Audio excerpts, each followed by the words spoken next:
विचारायचा आहे तो म्हणजे भारतामध्ये आता 16वी जनगणना सुरू होते आहे. काही ठिकाणी सेल्फ एन्युमरेशनची प्रक्रिया सुरू झालेली होती आणि आपल्याकडे पण 1 मे पासून सेल्फ एन्युमरेशन किंवा त्याला आपण काय स्वयं नोंदणी स्वगणना ही आपली सुरू होणार आहे.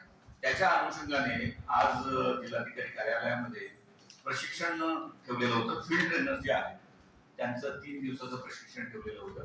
त्याचा समारोप आज झाला. परंतु आपल्याला हे आवर्जून सांगितलं पाहिजे की जनगणना ही सर्व नियोजनाची पॉलिसीची ही एक बेस आहे किंवा पाया आहे असं म्हटलं तर काही चुकीचं होणार नाही.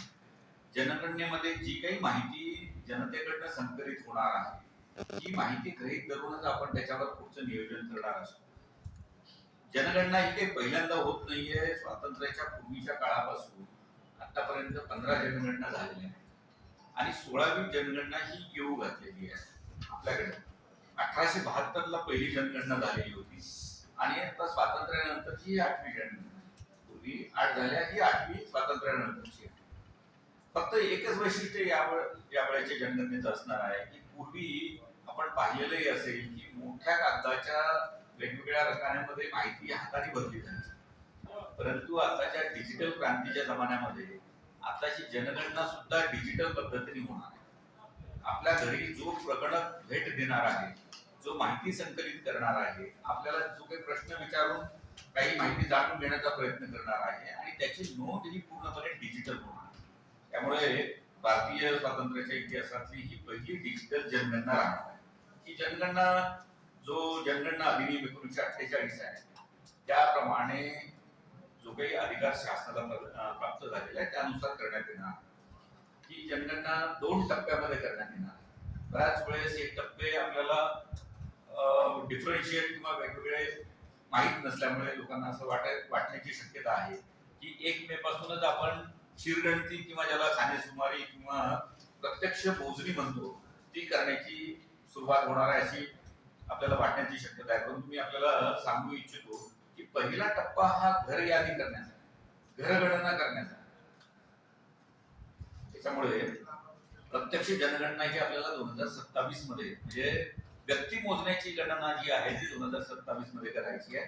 1 मे 2026 ते 14 जून 2026 या पहिल्या टप्प्यामध्ये आपल्याला घरांच्या याद्या करणे, त्याची गणना करणे आणि एकूण 34 प्रकारच्या प्रश्नांची माहिती संकलित करणे हे काम करायचं. त्याच्यापैकी 1 मे 2026 ते 15 मे 2026 या दरम्यानच्या कालावधीमध्ये https://se.census.gov.in या वेबसाईटवर कुटुंब प्रमुख किंवा व्यक्ती आपल्या स्वतःच्या घराच्या बद्दलची माहिती स्वतःहून भरून शकतात. सेल्फ इन्युमरेशन ज्याला म्हणतो आपण, काय म्हणतो, स्वगणना ही आपल्याला 1 ते 15 मे या दरम्यान करता येणार. आणि जे हे करणार नाहीये किंवा ज्यांनी केलेली आहे त्याचं व्हेरिफिकेशन 16 मे पासून 15 जून 14 जून या कालावधीमध्ये होणार आहे. म्हणजे 1 महिन्यानंतर आपल्याला प्रत्येक घरोघरी भेट देऊन त्याच्याबद्दलची माहिती जाणून घेण्यासाठी प्रगणक घरोघरी जाणार. हा आपला पहिल्या टप्प्याचा दुसरा भाग असणार आहे. आणि त्याच्यानंतरचा जनगणनेचा दुसरा टप्पा जो आहे तो 2027च्या फेब्रुवारीमध्ये होणार आहे की ज्यामध्ये व्यक्तीचं नाव असेल, त्याचं वय असेल, लिंग असेल, शिक्षण असेल, आर्थिक स्थिती असेल याविषयीची इत्थंभूत माहिती संकलित करण्यात येणार आहे. आता या जनगणनेला बरेच लोक पहिल्यांदा सामोरे जातात. प्रशासनामध्ये जे काम करतात त्याच्यापैकी काही मंडळींनी 2011ची जनगणना केलेली आहे, परंतु बऱ्याच लोकांनी केलेली नाही. आता जवळपास 2011 म्हणजे आता 15 वर्ष पूर्ण झालेली आहे.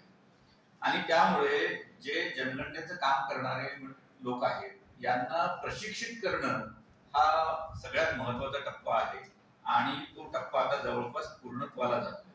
एकूण 27 चार्ज ऑफिसर असणार आहे आणि तांत्रिक सहाय्यक असतील यांचं प्रशिक्षण पूर्ण झालेलं आहे. हे चार्ज ऑफिसर म्हणजे कोण असणार आहेत? आपले तहसीलदार आणि नगरपालिकेचे मुख्याधिकारी हे त्यांच्या क्षेत्रासाठी चार्ज ऑफिसर असणार आहेत. त्यांच्या नेतृत्वाखाली त्यांच्या कार्यक्षेत्रामध्ये हे जनगणनेचं काम पूर्ण होणार आहे, किंवा दुसऱ्या शब्दामध्ये सांगायचं झालं तर ते त्यासाठी जबाबदार असणार आहे. म्हणून त्यांचं प्रशिक्षण आपलं पूर्ण झालेलं आहे. परंतु हे त्या त्या कार्यक्षेत्रामध्ये नेतृत्व करणारी मंडळी, प्रत्यक्ष फील्डवर जाऊन कोण करणार आहेत, ज्याला आपण प्रगणक म्हणतो किंवा इन्युमरेटर्स म्हणतो, हे लोक जाणार आहेत. ते लोक असणार आहेत जवळपास 5,000. तर या 5,000 लोकांचं प्रशिक्षण आपल्याला पूर्ण करायचं आहे. आणि या 5,000 प्रगणकांना ट्रेन करण्यासाठी आपण फील्ड ट्रेनर्स नियुक्त केलेले आहेत. तर असे 94 फील्ड ट्रेनर्स नियुक्त केलेले आहेत. यांचं प्रशिक्षण आपण 6 एप्रिल ते 11 एप्रिल या दरम्यान घेतोय. त्याच्याचा पहिला टप्पा आज पूर्ण झाला, पहिले 3 दिवसात. उद्याचा परवा 13 असा दुसरा टप्पा असणार आहे. ते हे सर्व प्रशिक्षक स्वतः ट्रेन झाल्यानंतर पुढे प्रगणकांना ट्रेन करणार आहे. तर मी फक्त आपल्या माध्यमातून सर्व नागरिकांना एक सांगू इच्छितो, विनंती करू इच्छितो की 1 मे पासून 14 जून पर्यंत पहिल्या टप्प्यामध्ये जी घरगणना होणार आहे, ज्यावेळेस प्रगणक आपल्या घरी येणार आहे, त्यावेळेस आपण कुठेही घाबरून न जाता, कुठलाही संकोच न करता, तो व्यक्ती अधिकृत असल्याची ओळखपत्रावरनं खात्री पटवून घेतल्यानंतर त्यांनी विचारलेल्या सगळ्या प्रश्नांना, 34 प्रश्नांना खरी खरी उत्तरं देऊन माहिती आपली नोंदवावी. आणि ही माहिती पूर्णपणे गोपनीय ठेवण्यात येणार आहे. याचा कुठेही मिसयूज होण्याची शक्यता नाही. परंतु खरी माहिती संकलित झाल्यामुळे भारत सरकार असेल किंवा सर्व राज्य सरकार असतील, यांना त्यांच्या पुढच्या नियोजनाला एक चांगला डेटा मिळणार आहे. आणि त्याच्या आधारे वेगवेगळ्या योजना असतील किंवा धोरणं असतील, ही चांगल्या पद्धतीने आखली जाऊ शकतात.